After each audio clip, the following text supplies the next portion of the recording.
उड़िया तोरो बिरहा गेलो उड़िया।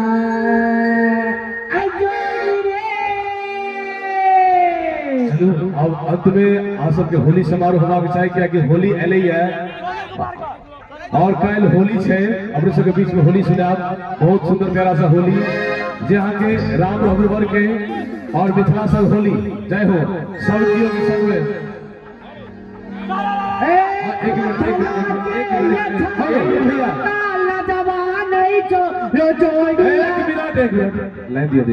हाँ हम लोग होली खेल के ही जाएंगे। अभी भगवान हेलो हाँ भगा अभी मेरे पास है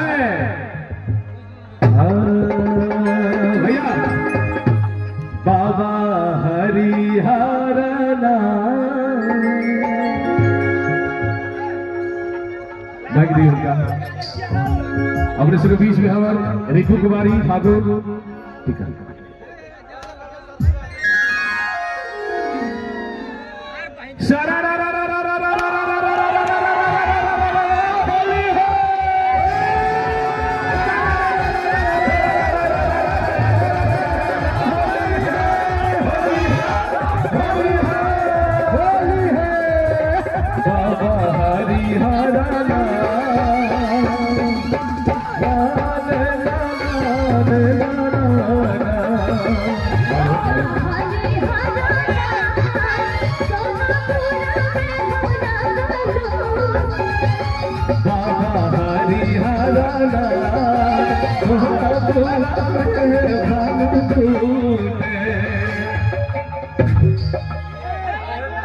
भाई बंद क्या हो गई जी।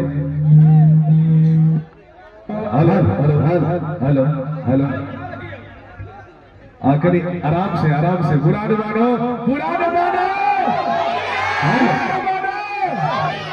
होली है बाबा हरिहरना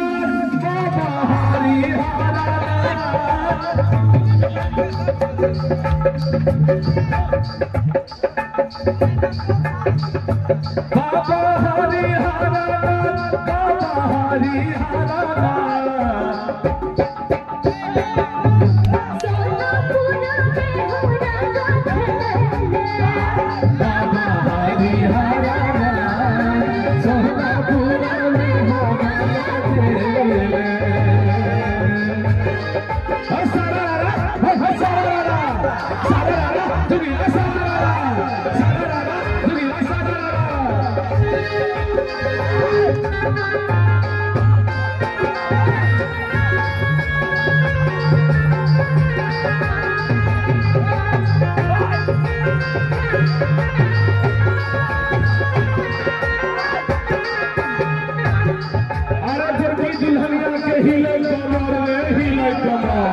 एक आना दुई आना आना आना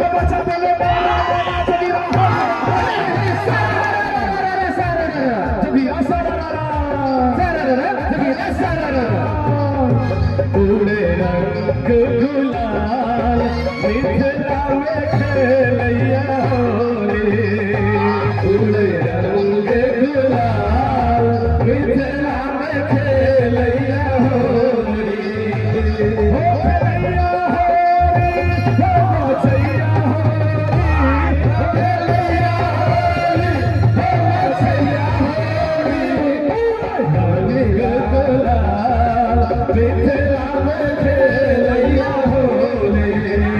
पूरे रंग गुलाल मिथिला में खेलैया होली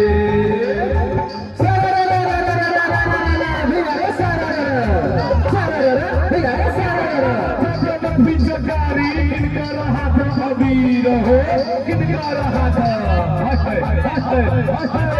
किनका रहा था पिचकारी किनका रहा था अबीर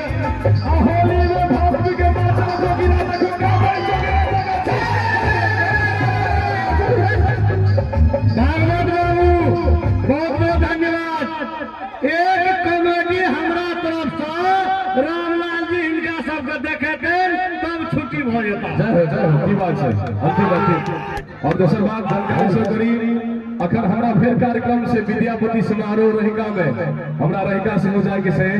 समय बहुत भ गेलै है अपने सबके प्यार दुलार बहुत भेटले पूरा रामलाल टीम के और खुशी लागल अपने सबके बीच में और